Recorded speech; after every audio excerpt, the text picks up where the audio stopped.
34 বছরের কমিউনিস্ট, 15 বছরের তৃণমূল, তারা ডক্টর শ্যামাপ্রসাদ মুখার্জির আত্মত্যাগ অবদানকে ভুলিয়ে রেখেছিল।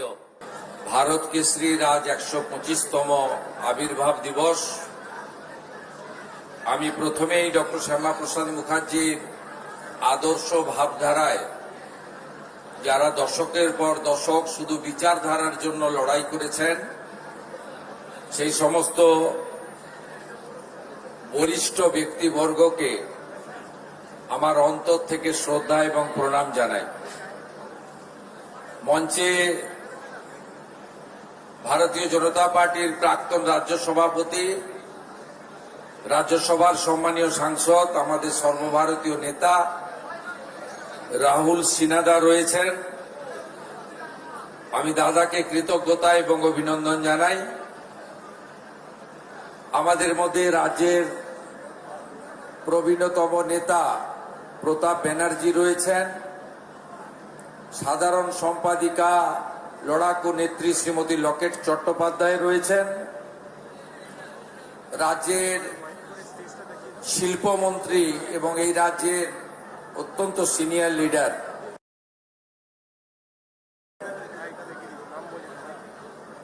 মাননীয়া শ্রীমতী মীনা দেবী পুরোহিত রয়েছেন, প্রাক্তন ডেপুটি মেয়র, প্রাক্তন বিরোধী দলনেত্রী কলকাতা কর্পোরেশন এবং 6 বারের কাউন্সিলর। আমি ওনাকে শ্রদ্ধা জানাই। মান্যবর বিধায়ক নেতৃত্ব রিতেশ তিওয়ারি, মান্যবর বিধায়ক নেতৃত্ব বিজয় ওঝা এবং এই জেলার সভাপতি তথা এই আয়োজনের অন্যতম ব্যবস্থাপক তমগ্ন ঘোষ সহ সমস্ত আয়োজক নেতৃবৃন্দ এবং ঐতিহ্যবাহী ভারতীয় জনতা পার্টির এই ঐতিহাসিক অফিস 6 নম্বর মুরলীধর সেন লেন, যেখানে ডক্টর শ্যামাপ্রসাদ মুখার্জির অনেক অতীত ইতিহাস জড়িত রয়েছে। এই অফিসটিকে যারা সুন্দর করে পরিচালনা করেন, সেই সমস্ত আমাদের আত্মনিবেদিত নীরবে নিভৃতে আড়ালে থেকে যারা দশকের পর দশক ধরে পার্টির কাজ করে গেছেন, তাদেরকে আজকের এই পূর্ণ দিনে আমার অন্তর থেকে কৃতজ্ঞতা অভিনন্দন জ্ঞাপন করি। আমাদের প্রেস মিডিয়ার বন্ধুরা রয়েছেন, তারা এই পশ্চিমবঙ্গের ভূমিতে ডক্টর শ্যামাপ্রসাদ মুখার্জিকে এই বর্ষণ মুখর দিনেও যেভাবে গোটা রাজ্যে, নগরে, প্রান্তে, গ্রামে গঞ্জে, বিদ্যালয়, কলেজে, বিভিন্ন প্রতিষ্ঠানে, সরকারি বেসরকারি উদ্যোগে, ক্রীড়া সংগঠকদের উদ্যোগে, ধর্মীয় প্রতিষ্ঠানগুলির উদ্যোগে আজকে যেভাবে ডক্টর শ্যামাপ্রসাদ মুখার্জি পূজিত হচ্ছেন, তার খবর সর্বত্র পৌঁছে দিচ্ছেন আমার প্রেস মিডিয়ার বন্ধুরা। আমি এখানে দীর্ঘ বক্তব্য রাখব না। আমি এখান থেকে ভবানীপুর বিধানসভার অন্তর্গত একটি অতি ঐতিহ্যবাহী বিদ্যালয় মিত্র ইনস্টিটিউশনে যাব। সেখানে আমি কিছু বক্তব্য রাখব। যে বিদ্যালয়ে 1906 থেকে 1917 ডক্টর শ্যামাপ্রসাদ মুখার্জি তার ইতিহাস জড়িত রয়েছে।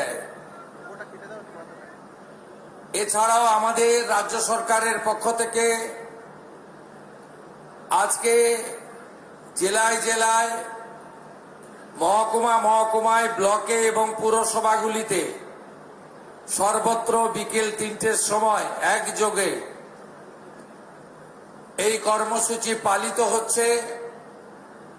আর কলকাতাতেও আমরা এই 125তম আবির্ভাব দিবসকে স্বর্ণাক্ষরে লিখে রাখার জন্য নিউ টাউনের ইকো পার্ক সংলগ্ন সন্নিহিত জায়গাতে এই মহামানবের দণ্ডায়মান 125 ফুট উঁচু মূর্তির ভূমি পূজন করব কেন্দ্রের স্বরাষ্ট্র ও সমবায় মন্ত্রী অমিত শাহজির শুভ হস্তে।